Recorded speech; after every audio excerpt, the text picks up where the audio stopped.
السلام عليكم ورحمة الله وبركاته. ولكن محمد شيخ زياد يتشانلكي أدو قبرتين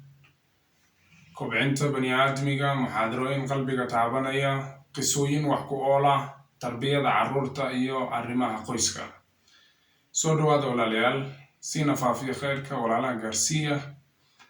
Waxaan kusoo guda jirnay mowduucii ama kalimaadkii ku saabsanaa arrimaha qoyska ee aan ugu magac darnay furayaasha guusha qoyska ama furayaasha guusha labada qof ee isqaba. Waxaynu ka soo hadalnay 4 xalaqo. maantana waxaan rabaa inaan soo bandhigo hadduu alla idmo wuxuu ilaahay naga garansiiyo xalaqadii 5aad oo ku saabsan fanniga la yiraahdo fan al-i'tidaar bayna az-zawjayn. cudur daarashada qofka inuu qofka walaalkiis marka uu ka khaldamo oo uu u cudur daarto oo uu ku yiraahdo iga raali noqo. cayb ma aha inaan cudur daarano marka midka kale uu ku khaldamo, bal arrintaas waxay naga caawinaysaa xiriirka iyo sii wada noolaashahana sii adkayso iyo kalgacaylka. laazimna ma aha, shardina ma aha in cudur daarashadu ay noqoto mid mubaashir ah ama toos ah, ma aha waajib, laakiin waxaa loo baahan yahay inaan cudur daarano. goorme ayuu waajib noqonayaa cudur daarku? inuu qofka cudur daarto oo cudur daar uu gudbiyo goorme ay waajib noqonaysaa? waxaa jira waqtiyo laga rabo inuu qofka khaladka sameeyay uu cudur daarto qofka kale walaalkii si guud. labada qof ay isqabana si gaar ahaaneed. qodobadaas ama arrimo waqtiyadaas waxaa kamid ah markii mid kamid ah labadooda uu duleel ku keeno arrimihii isku waafaqsanaayeen. xiriir walba oo laba qof u dhaxeeya waxa uu ku dul dhisan yahay heshiisyo iyo ittifaaqaad iyo qodobo ay isku waafaqsan yihiin oo ay waajib ay tahay qofna inuusan duleel ku keenin qodobadaas si xiriirka uu sii socdo. haddii midkood uu arrinka uu istaago oo uu duleeliyo xiriirkoodiina, waxaa laga rabaa in uu u degdego inuu cudurdaar u gudbiyo si arrinkaas aysan u samaynin derbi dhexdooda. waqtiyada laga rabo inuu cudurdaarto qofka waxaa kamid ah walaalayaal waqtiga uu walaalkiis uu ihaanaysto ama uu wax ihaana uu kula kaco. arrimaha loo baahan yahay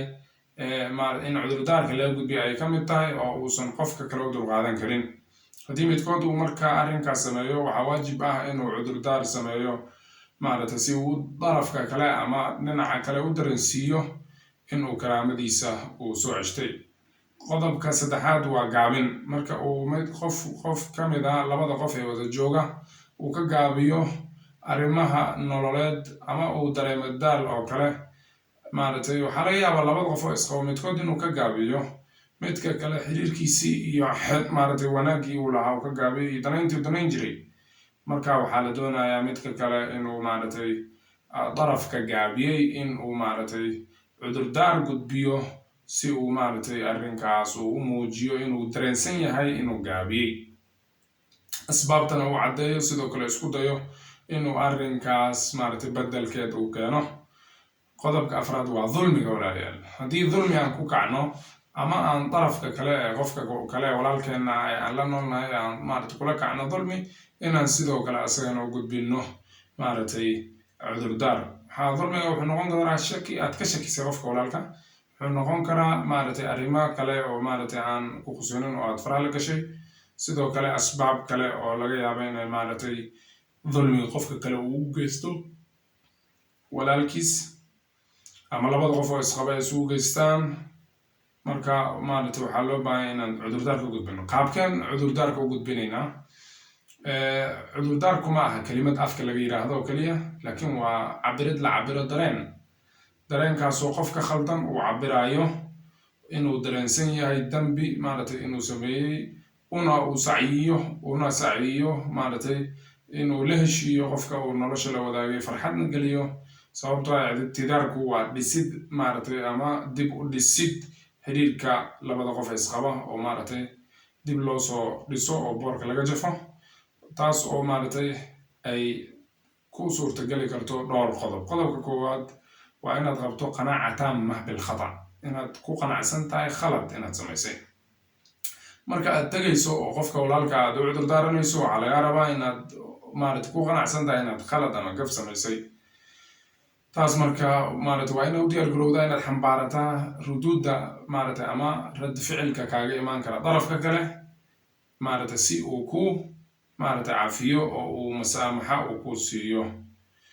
taasna waa xaaladaha khaladaadka waaweyn dadka labada qof ee isqaba ay kala galaan haddii khaladaadku ay yihiin kuwa iska yaryar ma keensanayso inuu aada uga fakaro qofka arrinkaas marka waxaana laga rabaa inaad horay ugu degdegto oo aadan ka gaabinin inaad arrimahaas ka gudubto qodobka labaad waa goorme ayaan cudur daaranayaa mawcidka ama xilliga munaasibka ah ee laga rabo inaad cudur daarato inaad ogaato waa wax ka muhiimsan cudur daarashada laftirkeeda sababtoo ah waxaa waajib kugu ah inaad xadido waqtiga iyo jawiga aad ku cudur daaranayso si arrinkaasito ama heshiiska uu hagaago waxaa la doorbidaa inaad sugto oo waqti aad siiso arrinka ilaa uu dego sidoo kale inaad hubsato darafka kale in uu qaabiliya ama uu aqbali karo waqtigan aad rabto inaad u cudur daarato waxaa suurtagal ah inaad arrinkaas ka ogaato diyaarinta jawiga ama jawiga sida uu yahay ama sida aad ugu diyaarisay fadhi romansi ah oo aad la qaadato qofka aad nolosha la wadaagtay sidoo kale waxaa waajib kugu ah dariiqada ama qaabka munaasabka u ah qofkan aad nolosha la wadaagtay ee aad ku raaligelin karto dadka qaar waxay doorbidaan toos in loo raaligeliyo oo hadal lagu raaligeliyo oo la qirto dembiga qaar kalena waxay doorbidaan hadiyad iyo duruq aan mubaashir ahayn sidoo kale waxaa laga rabaa inaad ogaato macrifat sabab الاعتذار sababka aad u cudur daaranayso wuxuu leeyahay marka waxaana laga rabaa inaanan aadin cudur daarasho shay aadan fahansanayn inaadan ka cudur daaranin saa daraadeed in badan oo dumarka ka mid a waxaa ka muuqda calaamaadka carada qofka ay u qabaan iyagoo aan garanaynin sababka ay u caraysan yihiin ma yaqaanaan sababka ay u caraysan yihiin si aad arrinka uga fogaato ama ninka si uga fogaado inuu mushkilaad fara badan ku dhaco waxaa loo baahan yahay inuu cudur daarto xaaskiisa saa daraadeed qodobka afraad walaaleel waa al-ikhlaas fi الاعتذار inaad daacad ka tahay marka aad cudur daaranayso taas macnaheeda ma aha inaad qofka la heshiiso oo keliya laakiin waa ballan idin dhexeeya labadiina qof ee isqaba si aysan usoo noqnoqonin khaladka usoo noqnoqonin waana wax ka muhiimsan khaladka laftirkiisa darafka kale marka uu dareemo qofka khaldan in uu og yahay khaladkiisa uuna ka shalaytaysan yahay uuna soo celin doonin mar dambe arrinkaa way farxad gelin doontaa oo waxay u fududayn doontaa in uu heshiiska aqbalo sidoo kale hadallada qaar ayaad ku cabiri kartaa raaligelinta oo qofka uu qalbigiisa ka yiraahdo asagoo aanan qarinaynin waxa uu dareemayo si qofka shariigiisa ama uu nolosha la wadaagay uu u xasiloonaado una uga gudbo wixii dhexdooda ka dhacay duruq baa jirtaa marka qaabab dadka isqaba ay cudurdaarka usoo gudbiyaan waxaa ka mid ah duruqdaas waxa la yidhahda al-i'tidaar al-mubaashir ama toos inaad qofka ugu tagto aad raaligeliso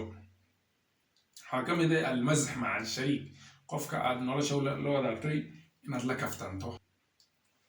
waa haddii mushkiladu ay tahay mid iska fudud oo adoo aan cudur daaranin xitaa aad ka gudbi karto mararka qaarkood marka kaftanka gudihiisa ayaaba laga yaabaa in looga gudbo qodobka saddexaad walaaleel waa inaad shaqooyinka guriga qaar ka qabato oo aad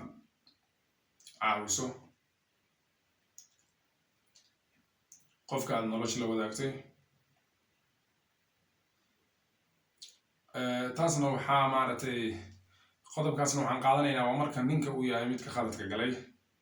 haddii marka haweeneydaada ay aragto in aad raaligelinteeda u ordayso oo aad ka caawinayso arrimaha guriga adoo aan la hadlin taas waxaa laga yaabaa inay keento in aadba si fudud ku heshiisaan sidoo kale qodobka maaragtay qaababka macnaha dadka ay ku wadashiin waxaa ka mid ah taqdiim hadiya inaad hadiyad u geyso oo aad arrinkaas uga farxiso. marka laga soo tago hadiyadda qiimigeeda intay la eg tahay waxay yidhaahdaan alhadiyatu bimacnaha laa biqiimatiha qiimigeeda iyo lacageed intay la eg tahay maaha laakiin hadiyad in loo keenay ayaa maaragtay muhiimaddu ay tahay.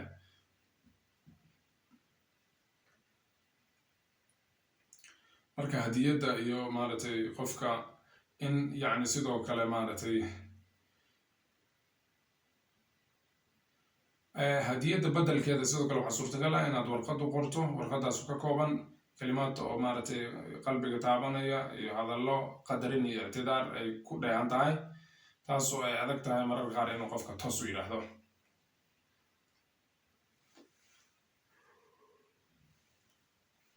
nasiixada ugu dambeysa waxay tahay inaad iska ilaaliso qof inaad soo dhexgeliso mushkiladda ilaa inay xaaladda ay adkaato oo markaas heshiisku suurtageli waayo mooyaane. marka aad doorato qofkan waxaa lagaaga baahan yahay in uu qofkaas u noqdo calaa qadrin kabiirin min alixtiraam qof yani ixtiraamka aada u yaqaana u qadarinta iyo xikmadda sidoo kale inuu ahaado qof lagu kalsoonaan karo waa qofka kale ee arrinta lala wadaagayo haddii ay ka fursan weydo sidoo kale labada dhinacba ay maaragtay soo dhaweynayaan si arrinka ama aragtidiisa ay u fududaato in la qaato.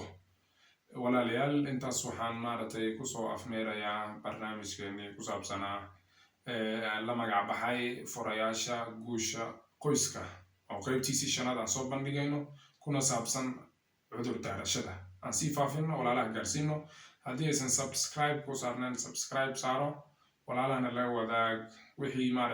maaragtay fariinana nagu reeb commentiyada hoose.